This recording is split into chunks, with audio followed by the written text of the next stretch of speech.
నమస్తే. నేను మీ కుప్ప పద్మిని. ఇన్నాళ్ళు మీ సపోర్ట్‌ని నాకందిస్తూ, మీ ప్రేమని నాకందిస్తున్న ప్రతి ఒక్కరికి కృతజ్ఞతలు. ఇప్పుడు చూడబోతున్న ఈ వీడియో కూడా ఖచ్చితంగా మీకు ఉపయోగపడుతుంది. లైక్, షేర్ అండ్ సబ్స్క్రైబ్ చేసి మీ ఇష్టాన్ని, అలాగే మీ సపోర్ట్‌ని నాకందించండి. అలాగే ఈ వీడియో పట్ల మీ అభిప్రాయాన్ని కామెంట్ సెక్షన్‌లో కామెంట్ చేసి నాకు తెలియజేయండి. నమస్తే. సూర్యోస్మి. నేను మీ విక్రమాదిత్య. ఆరోగ్యమే మహాభాగ్యం, ఆరోగ్యం భాస్కరాధీనం. ఆదివారం మద్యం మాంసం మైదనం వద్దు, ఆరోగ్యం ఐశ్వర్యం వద్దు. మీరు ఆచరించండి, 10 మందిని ఆచరింపచేయండి. ఆచరించండి, ఆరోగ్యవంతులుగా ఉండండి. ఆచరించండి, ఐశ్వర్యవంతులు కండి. ఆచరించండి, ఆనందంగా జీవించండి. సూర్యోస్మి. నమస్తే. Welcome to our channel. నేను పద్మిని. ప్రస్తుతంతో పాటు ప్రముఖ ఆధ్యాత్మికవేత్త, సూర్య ఉపాసకులు, sun spiritual society founder Vikramaditya గారు మనతో పాటు ఉన్నారు. మాట్లాడదాం. సార్ నమస్తే సార్. సూర్యోస్మి తల్లి. సార్, సంకష్టహర చతుర్థి వచ్చేస్తోంది. ఎందుకంటే భాద్రపద బహుళపక్ష చవితి వస్తోంది కాబట్టి మొన్న ఆల్రెడీ శుక్లపక్షానికి చాలా చాలా వైభవోపేతంగా స్వామి ఆరాధన చేసుకున్నాము. అయితే ఏటా ప్రతి 1 ఇయర్కి దండం పెట్టుకుంటారు. ఇన్ని నెలలు చేస్తాను, 11 నెలలు చేస్తాను అని చెప్పి సంకష్టహరం. మరి సంకష్టహర చతుర్థి ఈసారి వచ్చేది విఘ్నరాజ సంకష్టహర చతుర్థి. చాలా చాలా పేరు మాత్రం అద్భుతంగా ఉంది. మరి ఈ సంకష్టహర చతుర్థిని ఎలా జరుపుకోవాలి? మరి పూజలు లేకపోతే ఉపవాసాలు ఇవి చేయలేని వాళ్ళకి ఇంకేమైనా ప్రత్యామ్నాయాలు ఉన్నాయా? ఒకసారి మీ ద్వారా. గణపతి అనగానే మొన్నటి వరకు అంటే నేను ఈ సూర్యోపాసన 2020లో సన్ స్పిరిచువల్ సొసైటీ స్టార్ట్ చేయటం, మహాసౌరయాగం మొదలుపెట్టడం, ఆదిత్య హృదయం ఈ రీసెర్చ్ అంత 2017లో మొదలుపెట్టాం. సాధన చేసుకుంటూ వస్తుంటే 2024 భాద్రపద మాసంలో చవితి, వినాయక చవితి మామూలుగా అంటే ప్రతి సంవత్సరం జరిపినట్టు జరిపిన తర్వాత నన్ను ఎక్కడో మండపానికి పిలిస్తే అసలు గణపతి గురించి మాట్లాడాలి, పిల్లలకి చెప్పాలి అని దాని మీద రీసెర్చ్ మొదలుపెట్టి ఈ వేదం ఏం చెప్పింది అని చూస్తే గణపతి గురించి తెలియడం జరిగింది. మనం ఆ వీడియో టెలికాస్ట్ అయిందా? అయిపోయింది. అప్పటికి అయిపోతుంది. అయిపోయింది. అంటే అదే జనగణమనని ఎలాగా దాన్ని అనుసంధానం చేశారు అనేది కూడా చెప్పారు. గుడ్. అంటే ఇక్కడ గణపతి అంటేనే మనకి జ్ఞానప్రదాత. ఈ భాద్రపద మాసము ఇక్కడే అమ్మవారు ఆ మూర్తిని తయారు చేయటం, అదొక అంటే ఆవిడ చుట్టూ ఉన్నటువంటి శక్తి, ఆవిడ శక్తి స్వరూపిణి. అణువులుగా ఉన్నటువంటి అంటే మనం టిష్యూస్, మన శరీరంలో అంతా కణజాలం కదా, శక్తిని అలా చూసుకుంటే అణువులు, పరమాణువులుగా తీసుకుంటారు. వాటిలన్నింటినీ పోగు చేసి ఒక ముద్దగా తయారు చేస్తే ఒక బాలుడు తయారయ్యాడు. అది గణపతిగా చెప్పడం జరిగింది. ఇక తర్వాత దానికి అమ్మవారు చేశారు పార్వతి. శివుడి యొక్క శక్తిని కూర్చడం కోసం ఒక తొండాన్ని పెట్టడం, అంటే మాస్ ఒక అంటే మన ఎంత గొప్పవాళ్ళమైనా ఇది ఈ దేహాన్ని, ఎంత భారీకాయమైనా సరే ఈ దేహాన్ని నడిపించాలంటే దానికి శిరస్సు చాలా ముఖ్యం అని తెలియచేయడం కోసమే శిరస్సు ఖండించి ఆ బాలుడి యొక్క శిరస్సు ప్లేస్లోకి గజముఖుడు అంటే ఏనుగు దంతాన్ని, ఏనుగు శిరస్సును పెట్టడం జరిగింది. అంటే అక్కడ ఎక్స్ప్లెనేషన్ ఏంటంటే పెద్ద చెవులు అంటే బాగా వినాలి, చిన్న కళ్ళు సూక్ష్మంగా చూడాలి, పెద్దదైనటువంటి తొండం, ఇదంతా కూడా శాస్త్రీయంగా మనకి చెప్పడం జరిగింది. అంటే ప్రతి నెలలోనూ మనకు వచ్చేటువంటి సంకటహర చతుర్థి అంటే సంకటాలకి కారణం ఆయనేనా? 100% అమ్మా. ఎందుకంటే పరమేశ్వరుడు వస్తుంటే అడ్డగించింది ఎవరు? ఆయనే. అంటే మనకి ఏదైనా జరుగుతున్నప్పుడు దానిని లెక్క వేసి దానికి కారకుడు ఆయన అవుతున్నాడు. దానికి సంబంధించిన పరిహారం చేసేస్తే ఆయనే మళ్ళీ విఘ్నాలు తొలగించే వినాయకుడు అవుతున్నాడు. సంకట అంటే ఎవడైతే మనకి సంకటాలు ఇస్తాడో ఆయనే దాన్ని తీయగలుగుతాడు, వేరే వాళ్ళు ఎవరు తీయలేదు. తాళం చెవి ముందు తయారవుతుంది, కప్ప తర్వాత తయారు చేస్తారు కదా. అంటే తయారు చేసినోడికే తెలుస్తుంది దాన్ని ఎలా రిపేర్ చెయ్యాలో. అంటే మనం ఏదైనా తప్పు చేస్తే ఈయన సాక్షి గణపతి అంటారు. లెక్కలు రాస్తూ ఉంటాడు ప్రతిదీ, దానికి తగ్గట్టుగా మనకి పరిష్కారాలు చూపిస్తూ ఉంటాడు ఆయనే. అకౌంట్లు సెటిల్ చేసేది ఆయనే. ఇంత బ్యాలెన్స్ ఉంది, నువ్వు ఇంత పాపం చేసావు. భయకృత్ భయనాశన అని విష్ణువుకి నామం. అంటే భయాన్ని ఇచ్చేది ఆయనే, భయాన్ని నాశనం చేసేది ఆయనే. ఎవరైతే ఇస్తారో సృష్టించి ఆయన ఎవరు? పరమేశ్వరుడు. సృష్టి, స్థితి, లయ. సృష్టించేవాడు ఆయనే, లయం చేసేవాడు ఆయనే. మరి వేరే వాళ్ళు ఎవరు లేరు ఇక్కడ. బ్యూటిఫుల్ సార్, బాగా చెప్పారు. చెప్పించుకున్నాడు అంతే. అంటే నేను వెళుతున్న కొద్దీ సాధన చేస్తున్న కొద్దీ వచ్చేటువంటి మార్పులు అంటే మొన్నటి వరకు నేను హేరంబ గణపతి మనం లాస్ట్ చేశాను. శ్రావణ మాసంలో చేసాం. చేశాను. అప్పటికి నాకు పెద్దగా నేను గణపతి మీద పెద్దగా అవగాహన లేదు. ఇప్పుడు ఈ సాధనలో వేదం ప్రమాణంగా అంటే మనం ఏదైనా మాట్లాడుతున్నాం అంటే దీనికి ప్రమాణం ఏంటంటే వేదమే. ఇక వేదానికి ప్రమాణం అల్టిమేట్ ఇంకా వేదం మించి ఇంకోటి ఏది ఉండదు. కాబట్టి ఇక్కడ మనం గణపతి గురించి మాట్లాడుకున్నప్పుడు మనకు వస్తున్నటువంటి విఘ్నాలకి కారకుడు ఆయనే గణపతి. దానికి కారణం ఏంటంటే మనం ఏదో తప్పు చేస్తున్నాం కాబట్టి మనం చేస్తున్న అబ్స్ట్రాకిల్స్ వస్తున్నాయి. అందుకని ఈ చతుర్థిని సంకటహార చతుర్థిని మనం శ్రద్ధతో భక్తితో సాధన చెయ్యగలిగితే అంటే ఆయన బాగా విను, నువ్వు చేస్తున్న పనుల గురించి ఏదైనా పని ప్రారంభించే ముందు బాగా విను, బాగా లోతుగా చూడు, దాన్ని బాగా పసిగట్టి వాసనతో సూక్ష్మంలో ఏముందో బాగా పరిశీలించి అంటే ఇదంతా చెయ్యాలి అంటే ఇది బాగా వినటం కానీ చూడటం కానీ లోపల డీప్గా వెళ్ళటం కానీ చెయ్యాలంటే కడుపు నిండా తినేసాం అనుకోమ్మా రాదు.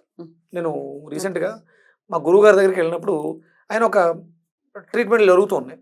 ఆ రోజు ఉదయం నుంచి సాయంత్రం వరకు ఆయన ఏమీ తినలేదు. నేను అడిగా అంటే ఉపవాసం చెయ్యాలా అని. ఏదైనా తిండి లోపల ఉంటే మనలో ఉన్నటువంటి శక్తి అంతా కూడా పదార్థం మీద ఉంటుంది, కాన్సంట్రేషన్ దాని మీద ఉంటుంది, దాన్ని పచనం చేయాలి. దాన్ని పంపించిన దాన్ని ఇది ఒక మెటీరియల్ ఫారిన్ బాడీ. మనం పోనీ ఏదన్నా ప్రకృతి సహజంగా తీసుకుంటామంటే దానికి శుభ్రంగా రంగులు అయ్యే అద్ది ఫారిన్ బాడీస్ని పంపిస్తూ ఉంటాం లోపలికి. అంటే మా విరుద్ధ స్వభావ పదార్థాలను కూడా పంపిస్తూ ఉంటాం. బోల్డ్ అంతా ఎఫర్ట్స్ పెట్టాల్సి ఉంటుంది దాన్ని పచనం చేయడానికి. అంటే ఏదైనా గొప్పది సాధించాలి అనుకుంటే కంపల్సరీ మనం ఇది చెయ్యాలి. ఏది చేయాలి?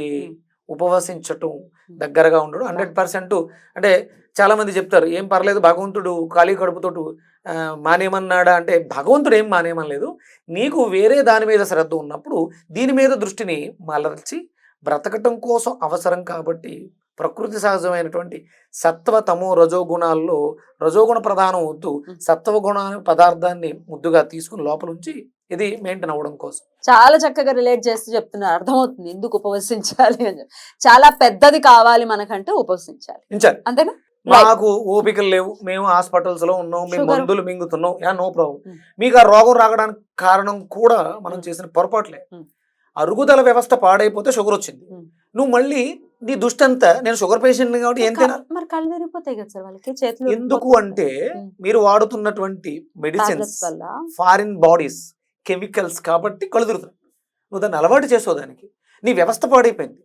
అందుకని ఇప్పుడు ఉపవాసం చేస్తే వ్యవస్థ మెరుగుపడుతుంది. మరి మొత్తం షుగర్ డౌన్ అయిపోతే పడిపోవడం, కొమలోకి వెళ్ళడం ఇట్లాంటివి ఉండవు. ఏముండవు, ఎందుకుంటాయి? షుగర్ పడిపోతున్నప్పుడు టాబ్లెట్ అవసరం కాదు కదా, మానేస్తున్నావా? మరి నీకు షుగర్ పడిపోతుంది, షుగర్ ఎక్కువ ఉందని టాబ్లెట్ వేసో షుగర్ పడిపోతుందిగా. అప్పుడు అంటే షుగర్ పడిపోవడం ఎక్కువ అవడం పక్కన పెడితే నీరసం వల్ల కళ్ళు తిరుగుతాయి. అది షుగర్ ఉన్నవాడికైనా జరుగుతుంది, లేనివాడికైనా జరుగుతుంది.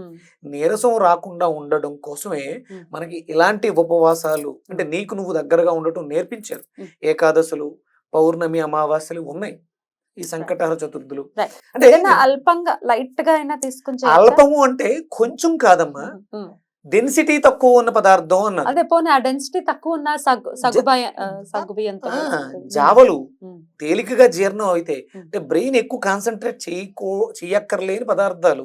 షుగర్ ఉన్న వాళ్ళని తినద్దు అంటే ఎటువంటి పరిస్థితుల్లో బ్రెయిన్ యాక్సెప్ట్ చెయ్యదు. ఎందుకంటే డాక్టర్స్ చెప్పి ఉంటారు, డాక్టర్స్ చెప్పింది కూర్చొని ఉంటుంది. అందుకనే అడుగుతున్నాను నేను. డెఫినెట్ గా వాళ్ళలో మార్పు రావాలి, ఆరోగ్యం చేకూరాలి అంటే ఇప్పుడు మందులు మింగుతూ ఉంటే ఇప్పుడు సమస్య వచ్చిందన్నమాట, హెడేక్ వచ్చింది, ఒక టాబ్లెట్ వేస్తే తగ్గింది. నువ్వు ఇంకా జీవితాంతం ఈ హెడేక్ టాబ్లెట్ వేసుకోవాలంటే ఎట్లా? హెడేక్ రీజన్ ఏంటి అనేది తెలుసుకోవాలి. మూలాల్లోకి వెళ్ళి మనం మార్చుకోగలం, షుగర్ ని మార్చుకోగలం. అలాగా బోల్సాలు చెప్పారు.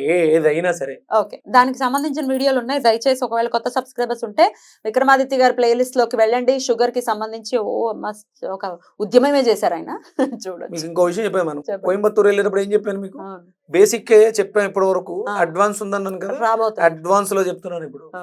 ఏదైనా సరే నెక్స్ట్ వీడియోలో చెప్పండి, అడ్వాన్స్ గా చెప్పండి. Advanced, no doubt. సూపర్. అయితే ఈ సంకష్టహార చతుర్థికి ఏ నామంతో స్వామివారిని కొలుచుకోవచ్చు? ఎలాగో మీరు చెప్పినట్టుగానే ఉపవసించడం అనేది ఖచ్చితంగా చేస్తూ సాయంత్రం పూట అంటే చంద్రోదయం అయిన తర్వాత చంద్రుడిని దర్శించుకున్న తర్వాత స్వామిని ఎలాగా కొలుచుకోవచ్చు అనేది చెప్పండి. అసలు అద్భుతంగా అంటే మీరు ఏ కార్యక్రమం చేయడానికైనా సరే మొట్టమొదటిసారిగా ఆయన తలుచుకోకుండా ఏమి ఉండవు. అద్భుతమైనటువంటి శ్లోకం వింటూ ఉంటేనే ఒళ్ళు పులకరించిపోతుంది. అది ఒకసారి చెప్పు. గణానాన్త్వా గణపతికం భవామహే కవిం కవీనాముపమస్తవస్తవం జ్యేష్ఠరాజం బ్రహ్మణాన్ బ్రహ్మణస్పత ఆనుశృణ్వన్నోతిభిः సీతసాధనం. భలే ఉంటుంది సార్ అసలు. అది ప్రతి నిత్యము ఏదో సంకటహర చతుర్థి వచ్చింది కష్టం వస్తుంది కాదు, నువ్వు ప్రతిరోజు చేస్తే నీకు కష్టమే రాదు కదా. అది అప్పుడు సంకటహర చతుర్థి రోజు కృతజ్ఞతలు తెలియజేయచ్చు. స్వామి మాకు కష్టం వస్తుంది తీయి అని ఉపవసించడం కాదు, మేము ప్రతి పనిలోనూ మాకు ముందు ఉన్నావు, ఏ కష్టము రాకుండా చూస్తున్నావు, అంటే జ్ఞానం ఉంది, నాలెడ్జ్ ఉంది, కష్టం రాకుండా తప్పించుకుని జీవితంలో ముందుకు వెళ్తున్నాను, ఇదంతా నీ కృప అని కృతజ్ఞత తెలియజేసుకుంటూ పళ్ళు పలహారాలు ఆయనకు పెట్టి ఆ పళ్ళు పలహారాలను స్వీకరించి ఆ శ్లోకాన్ని మనం జయ హే జయ హే జయ హే అని మాట్లాడుతున్నాం. ఆ జయ జయ ధ్వానాల్ని ఆయనకి ఇవ్వచ్చుగా, తప్పకుండా బాధతో కాదు ఆనందంతో ఇవ్వచ్చు కదమ్మా. అయితే ఈ విఘ్నరాజు మరి ఈసారి చేసుకునేది విఘ్నరాజుడిగా కొలుస్తున్నాం కాబట్టి విఘ్నరాజ సంకష్టహరానికి ఏదైనా ప్రత్యేకమైన నామం చెప్తారా? తప్పకుండా చెప్పాలి. ఇంకొకటి ఏంటంటే మనకి అంటే మిగతా మతాల వాళ్ళు మాట్లాడుతుంటారు మీకు 33 కోట్ల మంది దేవీ దేవతలు ఉన్నారంటారు కదా. అంటే ఉన్నది ఒకటే భగవంతుడు. 33 కోట్ల అణువుల్లో అణువణువు కూడా భగవంతుడి యొక్క తత్వం. అంటే పోయిన నెలలో శ్రావణ మాసంలో ఆయన హేరంబ అనే ఒక శక్తి, హేరంబ శక్తి, ఇక్కడ విఘ్నరాజ అలా అంటే ఎన్ని రూపాలు ఒకటే గణపతి కానీ ఆయనకు ఉన్నటువంటి పేర్లు మనకెన్ని 54. అంటే అవన్నీ కూడా శక్తులు. ఉన్నది ఒకటే మనకు కనిపిస్తాడు, మా దేవుడు మాకు కంటికి దర్శనమిస్తాడు చూడగలిగితే కాదు, నువ్వు చూడగలిగినా చూడలేకపోయినా, నువ్వు దుష్టుడు అయినా దుర్మార్గుడు అయినా, నువ్వు హేతువాదమైనా, నువ్వు నాస్తికుడు అయినా భక్తిపరుడు అయినా అనుగ్రహిస్తూనే ఉన్నాడు, చూస్తూనే ఉన్నాడు. నువ్వు కూడా చూస్తున్నాను కానీ ఒప్పుకోలేకపోతున్నావు అహంకారంతో. అదే రూపం మనకు ఉదయిస్తున్నటువంటి సూర్య బింబంలో ఆ గణపతి రూపంలో గణపతిగా మనకి దర్శనమిస్తున్నాడు ఆయన, సూర్యనారాయణమూర్తి. Right sir. నామం ఏ నామంతో చేయమంటారు విఘ్నరాజుని? అది నేను చదివి వినిపిస్తాను, మీరు అందులో ఇవ్వండి, వాళ్ళు కూడా రాసుకుంటారు. సంకేక్షు చాప కుసుమేషు కుఠారపాస చక్రస్వదంత శృణి మంజరికాస రౌఘౌ ప్రాణిశ్రితై పరిసమీత హితభూషణ శ్రీ విఘ్నేశ్వరో విజయతే తపనీయ గౌరహ. చూసామమ్మా నామం అంటే ఎంత గొప్పగా ఉంటుందంటే గణపతిని వర్ణించడం. శ్రీ విఘ్న గణపతి బంగారం వలె పచ్చని శరీర కాంతి కలవాడు. ఇతనికి 10 చేతులు, అంటే దశబాహువులు, 10 చేతులు ఉన్నాయి ఆయనకి. కుడివైపున క్రింద నుండి పైకి తన దంతమును, పూల బాణమును, అంకుశమును, గొడ్డలిని, చక్రమును, అట్లే ఎడమవైపున పూల గుత్తిని, చెరకు వింటిని, పాశమును, రెల్లుగడ్డిని, శంఖమును ధరించి 10 చేతులతో సర్వాభరణముతో ప్రకాశించుతున్నాడు. ఇక అంటే విష్ణుమూర్తికి ఈయనకి ఇంక తేడా ఇంకేమీ లేదు అసలు, ఎటువంటి పరిస్థితుల్లో లేదు ఎవరికి. ఆ విష్ణువే ఆ పరమే మనకి రూపంగా, ఈ రూపంలో గణపతి రూపంలో నారాయణుడు, శ్రీమన్నారాయణుడు ఇక్కడ మనకి గణపతి రూపంలో ఈ రకంగా దర్శనమిస్తాడు. ఖచ్చితంగా. మరి ఈ నామాన్ని ఎన్నిసార్లు చేయమంటారు? అది కొంచెం ప్రాక్టీస్ చేయడానికి నాకే కొంచెం కష్టంగా అనిపించింది. అదే నేను మీరు అడిగిన తర్వాత చూడడం జరిగింది. అదే ప్రతిదీ పుస్తకం ఉంది, కొంచెం ప్రాక్టీస్ చేయాలి. మనకి అంటే 14 నేను గణపతి సంఖ్యగా తీసుకున్నాను. అందుకే మూలాధారానికి గుంజీలు 14 సార్లు తీయమని చెప్తూ ఉంటాను. మూలాధారానికి 14 గుంజీలు 14 సార్లు చేసుకోవచ్చు చక్కగా. ప్రతినిత్యము కూడా 14 గుంజీలు తీస్తే చాలా అద్భుతంగా ఉంటుంది. అద్భుతంగా వివరించారు సార్. ఎందుకు కొలవాలి, ఎందుకు ఉపవసించాలి, ఎందుకు వినాయకుడిని కొలుచుకుంటే ఎటువంటి సమస్యల నుంచి బయటపడతాం అనేది చాలా బ్యూటిఫుల్ గా ఎక్స్ప్లెయిన్ చేశారు. సమస్యలు ఎక్కువ ఉన్నాయని చెప్పేసి ఎక్కువగా తినేయటం కాదు, తినకుండా ఉంటే అదే ఉపవాసించం అనేది ఎందుకు. ఇప్పుడైతే ఖాళీ కడుపుతో ఉంటావు, నువ్వు నీ పని మీద శ్రద్ధ పెరుగుతుంది. అంతే సార్. చాలా అద్భుతంగా వివరించారు. కృతజ్ఞతలు సార్. నమస్తే. సూర్యాసిత.